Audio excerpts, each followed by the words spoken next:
اعوذ باللہ من الشیطان الرجیم، بسم اللہ الرحمن الرحیم۔ تمام سننے والوں کو السلام علیکم ورحمۃ اللہ وبرکاتہ۔ وما ارسلناک الا رحمۃ للعالمین، صدق اللہ العلی العظیم۔ ان اللہ وملائکتہ یصلون علی النبی یا ایہا الذین آمنوا صلوا علیہ وسلموا تسلیما۔ رحمت ہے دو جہاں تے چھائی حضور دی، اج بزم رب نے آپ سجائی حضور دی۔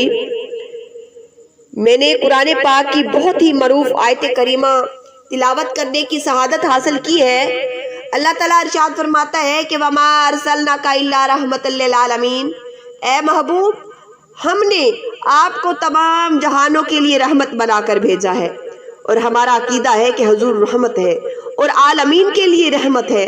اگر سرکار کو عالمین کا علم نہیں تو آپ رحمت نہیں، اگر رحمت ہے تو جس کے لیے رحمت ہے اسے جانتے ہیں، اسی جاننے کو علم کہتے ہیں۔ دیگر عالمین ہماری نظروں سے اوجھل ہیں، لیکن سرکار جانتے ہیں۔ حضور کے پاس غیب کا علم بھی ہے۔ آئے سرکار کی رحمت کا واقعہ ملحظہ فرماتے ہیں کہ سرکار دو عالم حجۃ الوداع فرما رہے ہیں اور آپ نے حجر اسود کو چوما۔ حجر اسود کا چومنا حجر اسود کے لیے رحمت بن گیا، اور آج ساڈے گناہگاراں واسطے بھی رحمت بن گیا۔ ہم حجر اسود کو چومتے ہیں تو حجر اسود ہمارے گناہوں کو چوس لیتا ہے۔ حجر اسود کا نام آپ نے سنا ہوگا، جو حج کرنے آئے ہیں انہوں نے زیارت بھی کی ہوگی۔ حجر اسود ایک سفید رنگ کا پتھر تھا، اور حضرت سیدنا جبرائیل علیہ السلام اسے جنت سے لائے تھے۔ یہی حجر اسود امت محمدیہ کے گناہوں کو چوس کر سیاہ رنگ کا ہو گیا ہے، اور اسے چومنا حضور کی سنت ہے۔ حجر اسود بھی فخر والا ہے۔ اسے اس لیے فخر نہیں کہ یہ مکہ شریف میں نصب ہے، اس لیے نہیں کہ اسے چومنے سے ایک رکن حج ادا ہوتا ہے، اس لیے نہیں کہ یہ جنتی پتھر ہے، بلکہ حجر اسود اگر فخر ہے، اگر حجر اسود کو فخر ہے تو وہ یہ ہے کہ اے اللہ کے حبیب نے اسے چوما ہے، حضور نبی مکرم نے اسے چوما ہے، اور حجر اسود پر پھر امت کے گناہوں کے چوسنے کے انعام میں اسے بروز قیامت حوران جنت کی جبینوں پر تل بنا کر لگا دیا جائے گا۔ علامہ صاحب چشتی رحمت اللہ علیہ فرماتے ہیں حجر اسود خوب ہے حوروں کے خالوں کے لیے، حجر اسود خوب ہے حوروں کے خالوں کے لیے، پر حبش والے کا ان کو رنگ کالا چاہیے۔ یہ وہ حجر اسود ہے کہ اس کی شان یہ ہے کہ اسے حضور کے لبوں نے مس کیا۔ عزیز بہنوں، حضور سیدنا عمر فاروق رضی اللہ تعالیٰ عنہ ایک مرتبہ حجر اسود کو چومنے لگے تو اسے مخاطب کر کے فرمایا، اے حجر اسود میں تجھے کبھی نہ چومتا اگر تجھے رسول علیہ السلام نے نہ چوما ہوتا۔ حجر اسود کو جو فضیلت ملی ہے سرکار کی رحمت کی وجہ سے ہے۔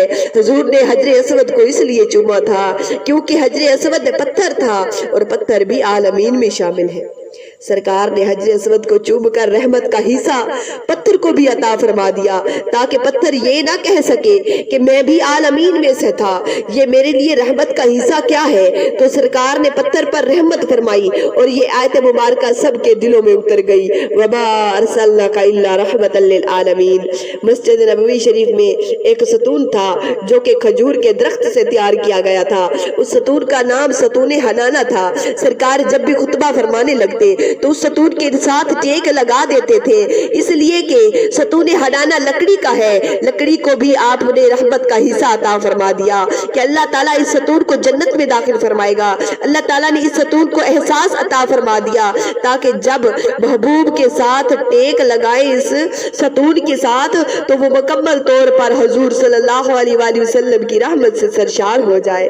پیاری بہنوں، جب سرکار کائنات صلی اللہ علیہ وآلہ وسلم کا وصال پاک ہوا تو بعد میں صحابہ کرام فرماتے ہیں ہمیں اس ستون سے رونے کی آوازیں آئی جیسے کہ انسان روتا ہے. صحابہ کرام اس ستون سے رونے سے خود بھی رونے لگتے.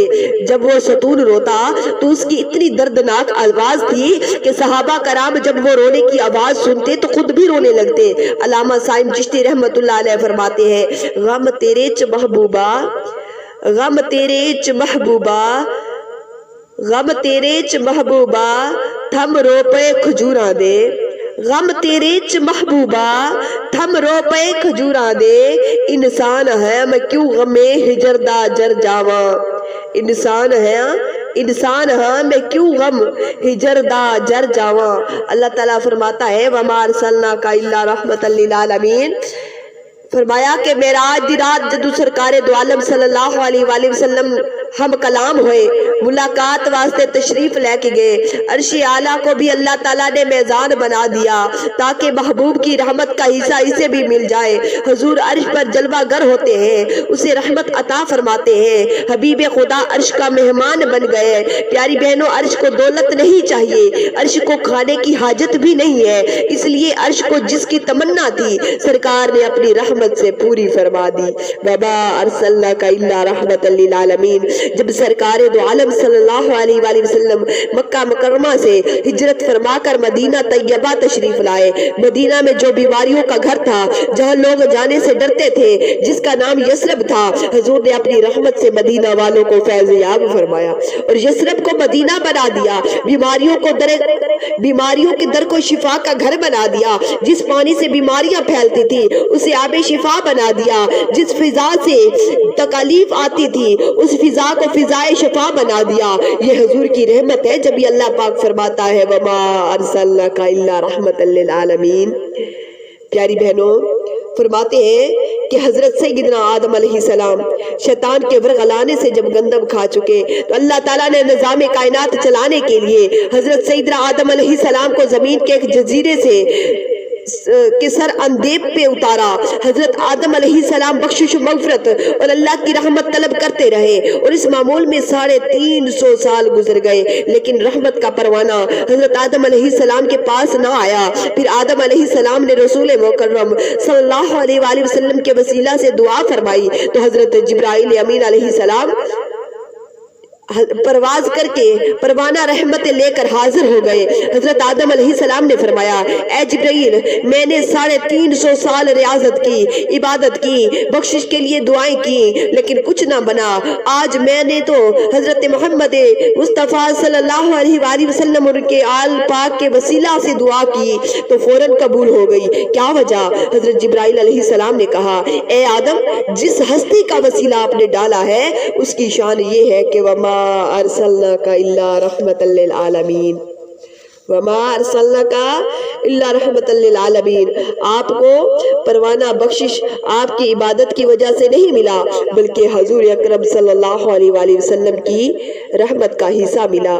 جب حضرت نوح علیہ السلام کی قوم نے سرکشی کی تو حضرت نوح علیہ السلام نے اپنی قوم کے لیے طوفان کا عذاب طلب فرمایا اور آپ نے کشتی میں اپنے ماننے والوں اور جانوروں کو رکھا. طوفان آیا ہر طرف پانی ہی پانی ہو گیا. ساری سرکش قوم اس طوفان میں غرق ہو گئی. کشتی کا مذاق اڑانے والے نجات کا کنارہ حاصل نہ کر سکے. کشتی پانی کے اوپر تیرتی رہی. ایک جگہ پہنچ کر پھنس گئی کہ خطرہ محسوس ہونے لگا. کشتی غرق ہو گئی. حضرت سیدنا جبرائیل امین علیہ السلام تشریف لائے تو کہا اے نوح علیہ السلام آپ ایک جگہ حضرت محمد مصطفیٰ صلی اللہ علیہ وآلہ وسلم کا اسم پاک کنندہ کرمائیں. حضرت نوح علیہ السلام نے حضور اکرم کا نامی اور اہل بیت کی اسماء گرامی لکھے اور کشتی کی اگلی طرف رکھ دیے اور حضور صلی اللہ علیہ وآلہ وسلم کے صدقے سے کشتی بھونچال سے فوراً نکل گئی. یہ نام کوئی کام بگڑنے نہیں دیتا یہ نام کوئی کام بگڑنے نہیں دیتا بگڑے بھی تو دیتا ہے بنا نام محمد بگڑے بھی تو دیتا ہے بنا نام محمد. پیاری بہنوں حضرت نوح علیہ السلام کو اس رحمت کا حصہ ملا جس کا قرآن گواہ ہے کہ وما ارسلناک الا رحمۃ للعالمین. نمرود نے حضرت سیدنا ابراہیم خلیل اللہ علیہ السلام کے لیے بڑی آگ جلائی اور اس کے دہکتے شعلوں میں حضرت ابراہیم علیہ السلام کو ڈال دیا۔ کون حضرت ابراہیم علیہ السلام؟ جن کی پیشانی میں حضرت محمد مصطفیٰ صلی اللہ علیہ وآلہ وسلم کا نور مبارک تھا، چمکتا تھا۔ اپنے حبیب کی رحمت اور حضور کی رحمت کے صدقے آگ حضرت ابراہیم علیہ السلام کے لیے سلامتی بن گئی، ٹھنڈی ہو گئی، اور حضرت ابراہیم علیہ السلام کو بھی رحمت للعالمین کا حصہ مل گیا۔ وَمَا أَرْسَلْنَاكَ إِلَّا رَحْمَةً لِلْعَالَمِينَ۔ پیاری بہنوں فرماتے ہیں کہ نبی زمانے میں آئے لاکھوں، نہ کوئی تیری مثال دیکھا۔ نبی زمانے میں آئے لاکھوں، نہ کوئی تیری مثال دیکھا۔ حسین دیکھے جمیل دیکھے، نہ کوئی تجھ سا جمال دیکھا۔ ارے وہ کیا کڑی تھی، وہ کیا سما تھا، شب ولادت سجا جہاں تھا۔ فلک نے کہا پہلے ایسا ماہ و سال دیکھا۔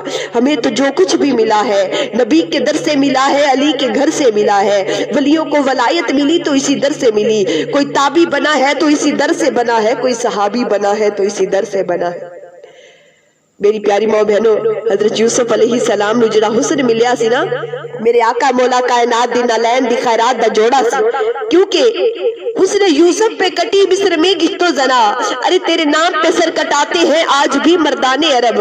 ارے یوسف کا حسن دیکھ کر کاٹی تھی انگلیاں، شہرگ کو کاٹ لیتی وہ مکھڑا بنا دیا۔ ارے یوسف تو ڈالتے تھے صرف ایک حجاب کو، لیکن میرے کملی والے نے خود ہی کو پردہ بنا دیا، لیکن میرے کملی والے نے خود ہی کو پردہ بنا دیا۔